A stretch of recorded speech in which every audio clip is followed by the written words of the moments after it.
Conoce a tu pastor.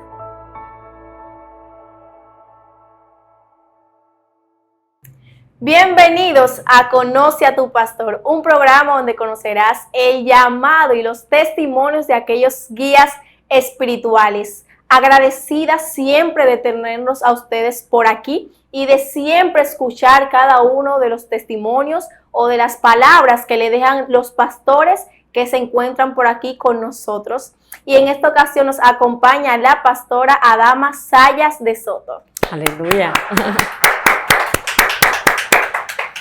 ¿Cómo se encuentra, pastora? Bien, por su gracia y su misericordia estamos bien. Me alegra de que se encuentre súper bien.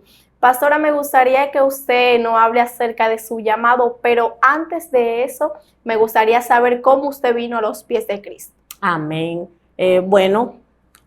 Buena pregunta, ya que entré al camino del Señor a la edad de 16 años, 15 o 16 años. La Biblia dice que es necesario que nosotros declaremos las señales y milagros que Dios Altísimo ha hecho con nosotros. Y en mi caso, yo entré al camino a la edad de 16 años, 15 o 16 años, la cual venía de un mundo que estaba envuelta en droga, envuelta en las calles, y tuve un accidente o un comienzo de suicidio. Cuando alguien te lastima, suicidio, en la cual la pareja que tenía en ese tiempo me había tirado de una tercera planta, ya venía con mucho trauma, estaba viviendo muchas cosas, ya tenía otra pareja, porque inmediatamente él intentó con mi vida, yo me separé, ya tenía al que hoy es mi esposo, gracias a Dios. Y en el transcurso de todo eso, el Señor vino tratando conmigo, hablándome. En un momento determinado, en lo que yo andaba en la calle y todo eso, yo escuché a una pastora, que en ese tiempo no era pastora, llamada Elena Ceballos, en la cual ella en su casa daba culto, y ella cantaba mucho una canción que dice: los ídolos no tienen poder. Pastora, antes de usted continuar con su testimonio, me gustaría saber cómo usted enfrentó esa situación en la cual su esposo le hacía cosas quizás que a usted no le agradaba, cómo salió de ahí. Me gustaría que abundara un poquito esa parte. Bueno, yo comencé a andar en la calle muy joven, como te decía, y tenía esa pareja en ese tiempo, la cual cometió tratar de quitarme la vida. Y, ¿cómo te explico? Para mí fue un poco difícil salir, porque a veces uno se aferra a algo, emocionalmente se ata a alguien, pero cuando ya él intentó con mi vida, yo tomé una decisión de separarme, porque no vivíamos entre casa ni nada, solamente era una relación de noviazgo, se puede decir así, o como uno está en la calle. O sea que cuando uno está en la calle, uno no tiene una pareja en sí estable, sino que uno está hoy, mañana sí, y así. Entonces, ya cuando tomo la decisión de apartarme de él, entonces conozco a la pareja actual que tengo, que es mi esposo. ¿Y esa persona no la volvió a molestar en otra ocasión? Sí, claro. ¿Y qué usted hizo en ese momento? No, decisión firme. Cuando una mujer toma una decisión firme, que sabe lo que quiere, va camino a esa dirección. ¿Y no se le dificultó en su nueva relación? O sea, ¿no le trajo problemas a su actual esposo? No, gracias a Dios que no. Qué bueno. Gracias a Dios que no. Entonces, como valga la redundancia, cuando escuchaba a la sierva cantar la adoración que dice: los ídolos no tienen poder, eso se me entraba, escuchaba, yo decía: wow, oye, como ella dice que los ídolos no tienen poder, y eso me iba trabajando porque mi familia viene de la idolatría. Como mi familia viene de la idolatría, yo veía en la fiesta de Trillé, la fiesta de Palo, yo veía cómo personas se rajaban con cuchillo, marcaban vidrio, pasaban por el fuego, y veíamos un sinnúmero de manifestaciones y yo escuchar a esta mujer decir que los ídolos no tienen poder, era algo que iba guardándose en mi mente y en mi corazón. Cuando me pasa el caso de que me tiran de la tercera planta, entonces yo vi una mano gigante que me apara en los aires. Wow. No sabía, no conocía quién era Dios, ni tenía tampoco conocimiento de Dios en mi vida. Cuando yo me acerco a donde esa sierva y le digo lo que me aconteció, lo que yo vi, ella me dijo, hay un llamado de Dios en tu vida. Eso yo lo escuché por aquí y me salió por el otro lado. Entonces, en el transcurso de mi vida, ya estando con mi actual pareja, tengo otro tipo de experiencia con el Señor. Entonces voy a un culto en la cual también estaba siendo dirigido por la pastora Elena Ceballos y ahí trato de dar el paso. No pude, volví hacia atrás y luego tomé la decisión de servirle al Señor. En ese momento, ¿qué le impidió a usted entregarle su vida a Cristo? Las ataduras del mundo. Porque estaba atada a los placeres del mundo, lo que las calles, las drogas, sin número de cosas. O sea, eso me hizo como un obstáculo de yo ser libre totalmente en ese principio. De tal manera que acepté al Señor, llegué a la iglesia vestida desnuda, como yo andaba. Mi pastor en ese tiempo nunca me dijo, ponte esto, ponte aquello, deja esto, deja lo otro, sino sírvele al Señor y sé libre por el poder de Jesucristo. Y ahí seguimos en los años, Dios nos libertó, nos restauró, nos limpió, comenzamos a dar testimonio de que el Espíritu Santo hizo un trabajo en mi vida y estamos aquí. ¿Y qué consejos usted le daría a esas personas que se encuentran actualmente en las drogas? O sea, ¿qué usted le diría para que ellos puedan salir de ese mundo que quizás es muy difícil? Cristo. Ni instituciones, ni tratamiento, nada de eso. Porque cuando el cuerpo llama, la Biblia dice que la carne llama lo de la carne, la persona va a volver a la adicción. Solamente la sangre de Cristo tiene la autoridad de limpiarte, porque la Biblia dice que el que conoceré la verdad y la verdad te hará libre. Al que el Hijo de Dios libertare, es que verdaderamente es libre.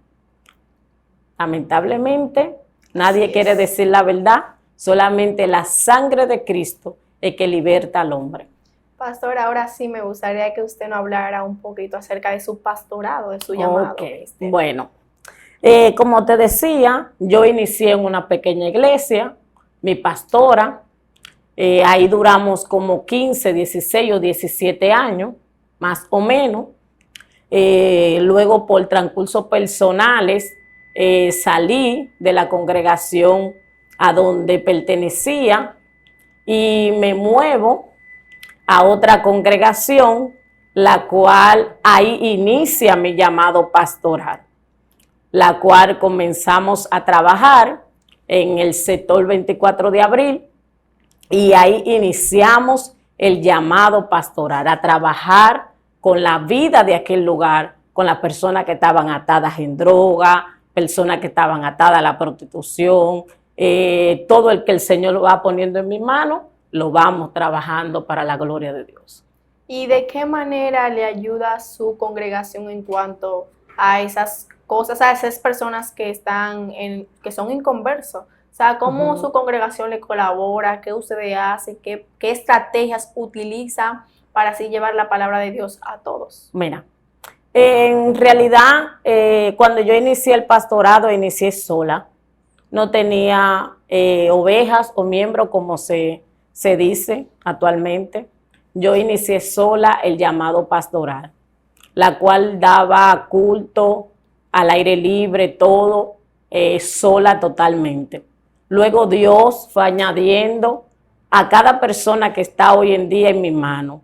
Luego que ya Dios ha traído a mis manos un remanente de hombres y mujeres de Dios, nosotros tenemos algo que lo aprendí a través de las palabras.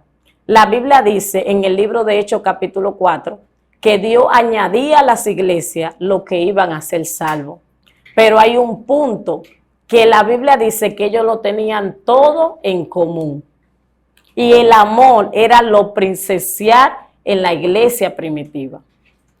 Entonces, nosotros tratamos de mantenernos primeramente en unidad y en amor, dando testimonio, haciendo la obra del Señor, y Dios va añadiendo allá lo que tienen que ser salvos. ¿Cómo ellos colaboran? Trabajando para Dios. Si tenemos que salir de madrugada a llevarle la comida a las personas indigentes, si tenemos que llevar una ayuda, si tenemos que salir a evangelizar, si tenemos que ir casa por casa, todos estamos dispuestos a trabajar en la obra de Dios. ¿Y qué dice su esposo acerca de cuando a usted le toca salir a las calles a predicar o a llevar la palabra? ¿De qué manera él se lo toma? ¿Cómo manejan esa parte? Bueno, mi esposo es un hombre de Dios. Amén. También un siervo de Cristo, y él sabe que cuando yo salgo a trabajar en la obra, él sabe en lo que yo estoy. Y muchas veces él está ahí al lado de mí, porque estamos pastoreando juntos. Siempre está dispuesto a que yo salga. Es más, a veces él es que me empuja. Acuérdate de que tienes que seguir en la obra del Señor. Por ese lado no tengo ningún inconveniente. ¿Qué ustedes hacen como pareja para llevar esa unión y a la misma vez, o sea, como llevar la parte de la iglesia, su vida personal al compás? O sea, ¿qué ustedes hacen? ¿Qué estrategias se utilizan? Bueno, usamos estrategia entendiendo que nuestro primer llamado es nuestro hogar, nuestra familia, nuestro primer ministerio, y tratamos de dividirlo. Cuando tenemos que salir, salimos. Cuando tenemos que llevar a los niños al parque, lo hacemos. Si tenemos que llevar a los niños a un cine, lo hacemos. Tratamos de dividir el tiempo, porque la Biblia dice que todo tiene su tiempo debajo del sol. Entonces nosotros tenemos que darle a Dios lo que le tenemos que dar, trabajando en su obra, pero como familia tratamos de mantener la unidad y el testimonio y ser el ejemplo para los que vienen detrás de nosotros. Pastora, ¿y cuál sería el reto más difícil que debe de enfrentar un pastor? Bueno, el desánimo. Sí, porque aparte de pastores son humanos. Sí, viene el desánimo, las traiciones, que son las que más te chocan, porque la traición viene del que está más cerca, del que siempre está ahí al lado de ti, el que supuestamente está contigo, el que es tu líder, que tú lo tienes ahí día y noche, y cuando tú menos piensas, es el que te traiciona. Entonces, el reto más grande, uno de los retos que tenemos todos los pastores, es personas que están a nuestro lado que nos traicionan. Luego de lo espiritual llegan los desánimos, el cansancio, porque se trabaja con personas, que cada persona piensa diferente, actúa diferente, y llega un momento de que nos cansamos espiritualmente hablando. No de trabajar en la obra, sino de bregar cada día con personas de diferente forma y diferente carácter. Y cuando llegan esos desánimos, ¿qué usted hace? ¿Qué podría hacer una persona que se siente desanimada ya de estar en el pastorado o quizás de las dificultades que se enfrentan con el día a día? Entonces, ¿qué usted haría o qué consejo le daría a esas personas que se encuentran así? Mira, para mí, en mi caso, ir a la presencia de Dios. David dijo algo, y es que Jehová es nuestro socorro, nuestro pronto auxilio en la tribulación. Mira, cuando el pastor, y en mi caso, no podemos más, es ir a Dios. porque el trabajo no es de nosotros, la obra no es de nosotros. La palabra dice que cuando aparezca el príncipe de los pastores, él nos entregará la corona incorruptible de gloria. Entonces, esta carga, este trabajo no es de nosotros. Ir a Dios, coja tiempo para Dios, enciérrese con Dios. Si llegó la depresión que nos llega, Así es. tránquese con Dios, hable con Dios. Dígale, Señor, no aguanto, envíame socorro. Y usted verá cómo Dios actúa. Y si nos encontramos en un momento depresivo, o sea, ¿usted piensa que eso es algo que estaría mal o es normal de que en algún momento nos sintamos en depresión o quizás es porque estamos débiles espiritualmente? Pueden haber esos dos factores. Puede haber debilidad espiritual porque somos humanos.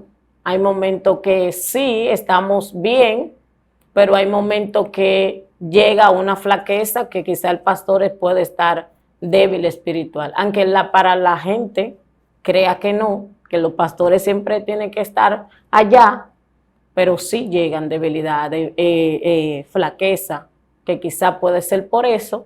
Quizá también hay pastores que tienen su círculo de familia, trabajan, etcétera, tienen tanta carga que pueden ser tocados por la depresión. Otros pueden ser también por ataques espirituales. Por muchísimos factores puede tener un pastor una depresión. Por deuda, aunque para muchos se crea que todos los pastores son millonarios, tienen dinero, pero sí hay pastores que entran en depresión por deudas. Y en cuanto a las ovejas, cuando hay cizañas dentro de la congregación, cuando hay desacuerdos, ¿cómo ustedes manejan esa parte? ¿Qué hacen? O sea, ¿cómo pueden manejar esa parte en sí? Bueno, en mi caso, porque cada pastor trabaja diferente, Así es. porque cada oveja es diferente, cada pastor también. En mi caso, cuando se me arman algunos conflictos, yo hablo con la oveja más débil. Y usted me miras y me dirá, ¿cómo así, pastora? Sí, porque las débiles son las que sufren. Así es. Entonces, en un conflicto yo hablo con la oveja más débil. Me siento y hablo con ella. ¿Y cómo usted se da cuenta quién vendría siendo la oveja más débil? Porque el pastor conoce sus ovejas. Así es. El pastor sabe cuál es la oveja que puede aguantar y cuál no. El pastor sabe, el que es pastor de verdad, sabe cuando un lobo viene a comerse una oveja. Sabe cuando la oveja está débil, cuando está fortalecida, cuando está por descarriarse, cuando está firme, cuando llega con un problema, cuando está enfermo. El pastor sabe. Y en ese caso, ¿no sería correcto hablar mejor con esa persona que está como más a la defensiva? ¿No sería lo correcto? Porque entiendo yo de que si, aparte de que una persona sufre más, pero deberían de hablarse con la persona que creó el problema, o sea. Sí, claro, claro. Se habla con ambas, se resuelve con ambas, pero la oveja más débil es la que hay que alimentar más rápido. Porque el que es más débil es más rápido ministrado por el enemigo. ¿Y qué consejo usted le daría a esas personas que sienten el llamado de Dios para ser pastores, pero no saben quizás si es su ministerio o quizás se sienten desanimados porque no era lo que ellos querían? Ok, mira, el llamado pastoral es algo que no se aprende, es algo que no se busca. Es algo que te marcaron, te llamaron y te lo exigieron. Quizás para muchas personas ser pastor es fácil, tener una iglesia es fácil, o engancharse a pastorear es fácil. Pero para el que quiere pastorear, primeramente tiene que conocer si es llamado para el pastorado. ¿Por qué? ¿O cómo conoce que es llamado para pastorado? Primeramente, el pastorado te persigue. Sin tú ser pastor, ya tú sabes lo que es ser pastor. El pastorado comienza a perseguirte, comienza a capacitarte y comienza a prepararte Dios. Luego, cuando ya Él entiende que ya estás listo o lista, entonces Él te envía. Sí, para la persona que no conocen su llamado, es primeramente conocer. ¿Seré yo pastor? ¿Seré yo pastora? ¿Tendré la paciencia para esto? ¿Tendré el cuidado para esto? Entonces, un análisis que primero tú analizas, ¿sé yo pastorear mi familia? ¿Tengo paciencia con mis hijos? Porque la Biblia dice que el primer llamado pastoral comienza en casa. Así es. Entonces, ese es un factor que todo pastor tiene que conocer. Pastora, cambiando un poquito el tema, usted sabe que cuando tenemos el compromiso del pastorado, quizás hay pastores que se descuidan de su familia. Entonces, me gustaría que usted nos hable respecto a ese tema. Ok. Sí, un 99% de los pastores, o menos, para no generalizar, se descuidan con sus hijos, con sus esposos, si son hembras, damas, y los varones si son con sus esposas. Porque el llamado pastoral dedica de tiempo. Pero yo le llamaría consejo a los pastores que aprendan a administrarse en el tiempo. ¿En qué sentido o en qué razón?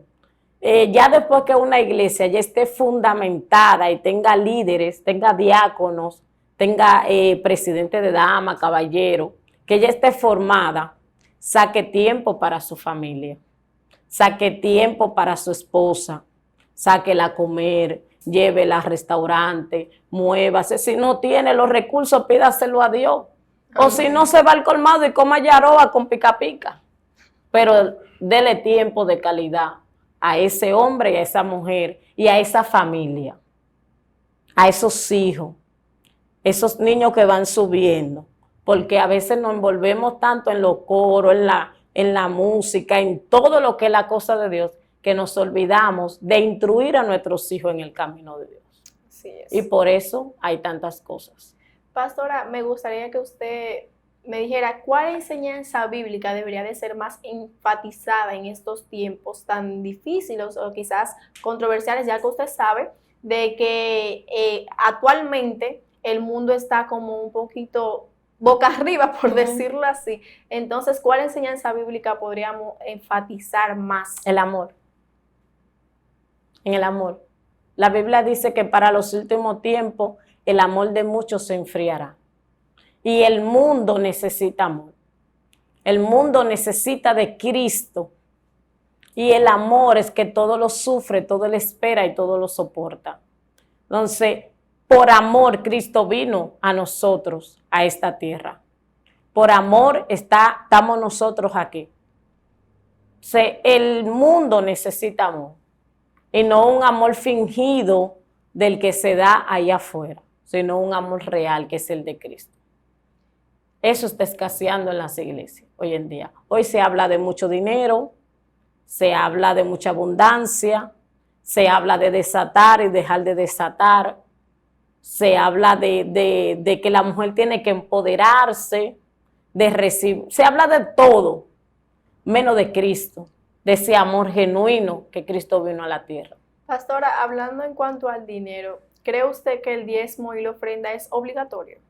En el sentido personal o a sentido general. En sentido general. Ok, mira.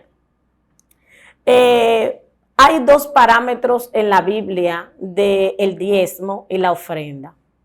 Es el Antiguo Testamento, conforme a la ley, y la gracia. La Biblia dice que tenemos que dar por gracia lo que por gracia hemos recibido. Cada persona a nivel individual sabe si necesita darle a Dios de eso que ya Dios le ha provisto. Al menos en mi caso, yo no enseño que el diezmo es obligatorio. El diezmo es por gracia, como el diezmo de Melquisedec.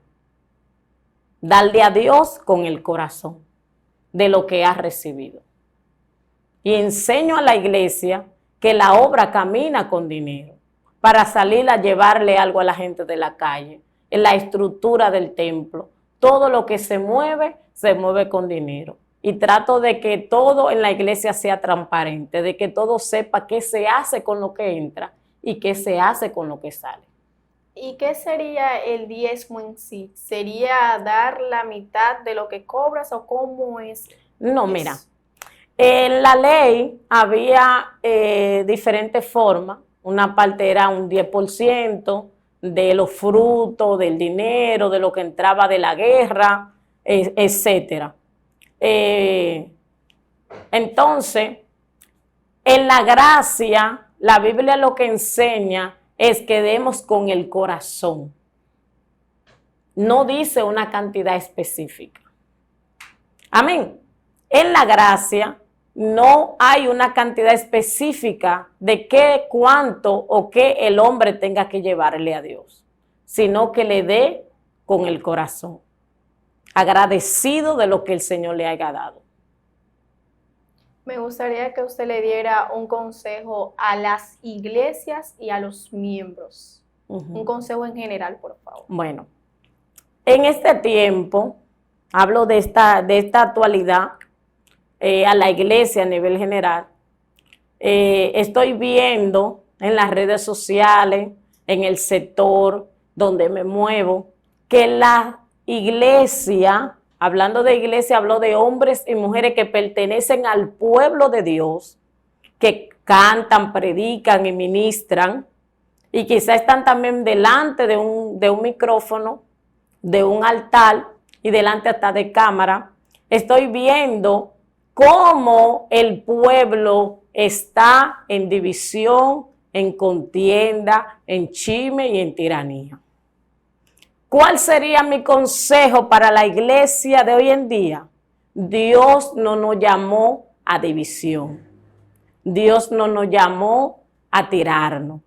Dios nos llamó a vivir en unidad y en santificación para Él. Dios nos llamó a ser luz en medio de las tinieblas.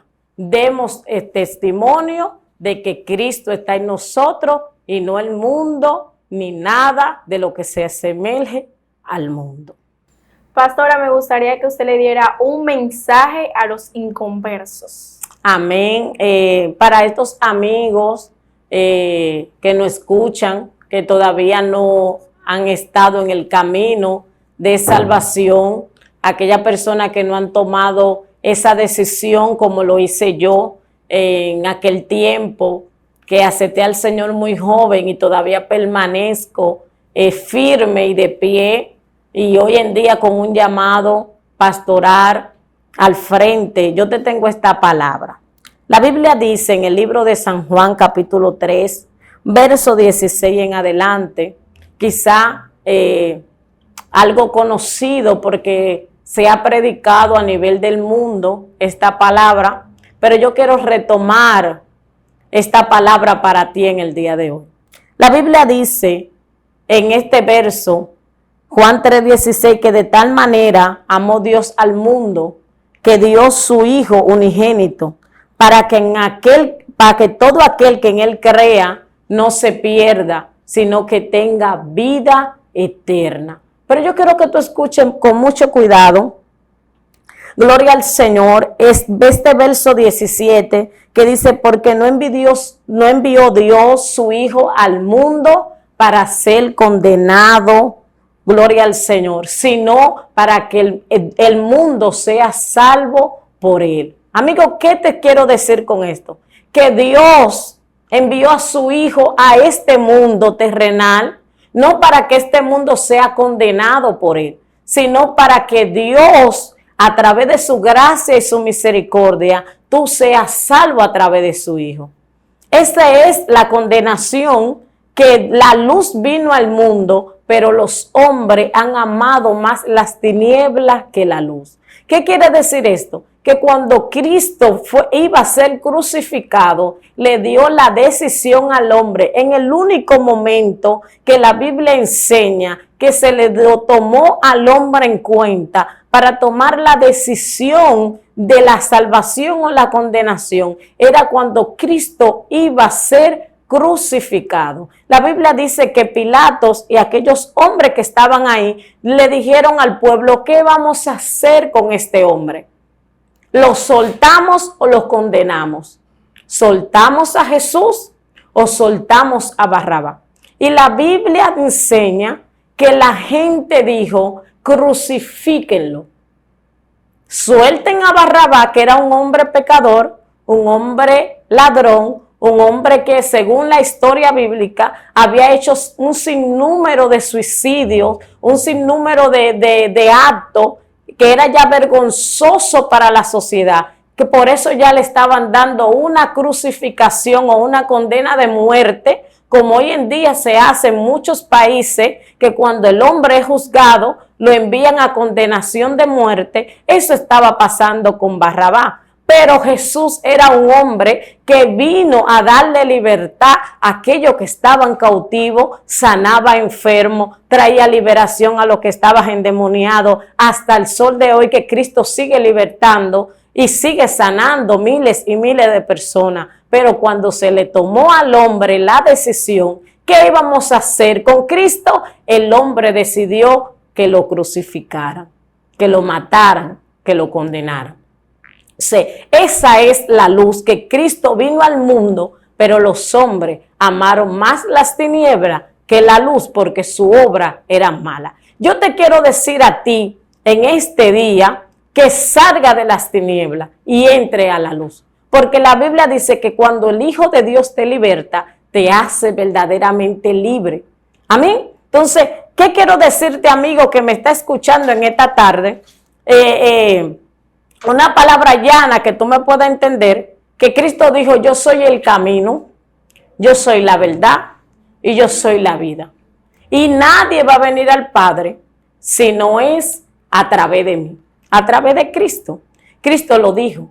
Cristo dijo: yo soy el camino. O sea, como Él es el camino, Él es la vida, Él es la salvación, Él vino a este mundo. Ahora te toca a ti tomar la decisión de salvación para ti.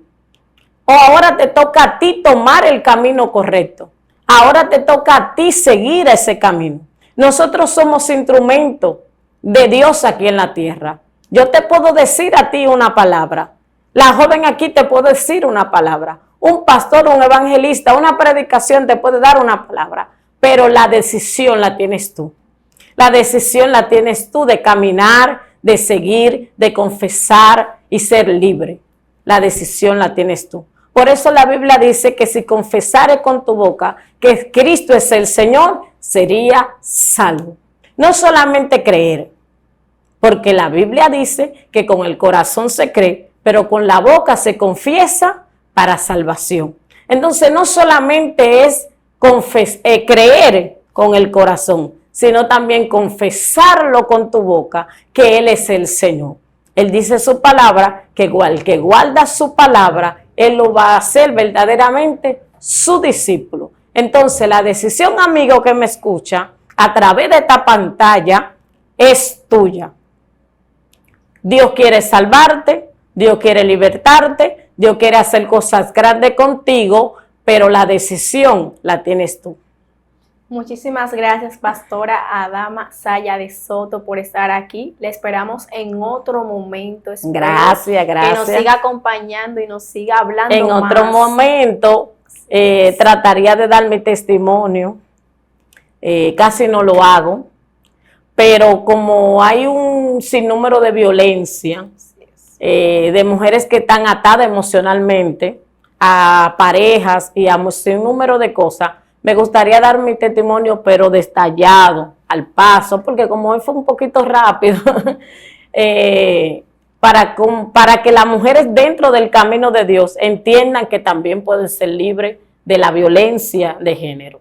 Muchísimas gracias nuevamente, pastora Adama Saya de Soto, por estar aquí en esta entrevista y muchísimas gracias a ustedes, la audiencia que nos ve cada día y que siempre está sintonizando cada uno de los videos que le publicamos en nuestras páginas.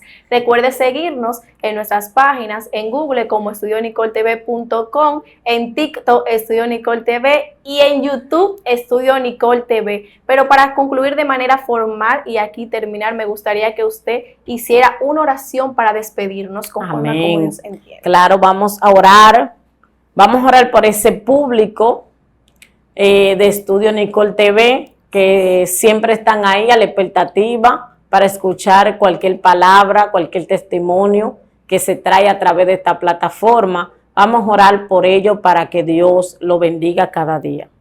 Padre eterno, Dios de gloria, Señor, tu palabra dice que el centurión dijo, solamente envía la palabra y mi criado sanará. A través de esta pantalla, Señor, nosotros enviamos la palabra de salvación, nosotros enviamos una palabra de restauración, nosotros enviamos una palabra de fortaleza, nosotros enviamos una palabra de sanidad a todo aquel que esté escuchando y oyendo, Señor, a través de esta transmisión. Es que el Espíritu Santo pueda convencer a aquellas personas que están ahí, Señor. Padre, aquellas personas que están cautivos, que necesitan liberación, nosotros lo declaramos ahora en el nombre de Jesús. Amén. Amén. Yo también digo amén. Muchísimas gracias, pastor. Amén. Hasta la próxima.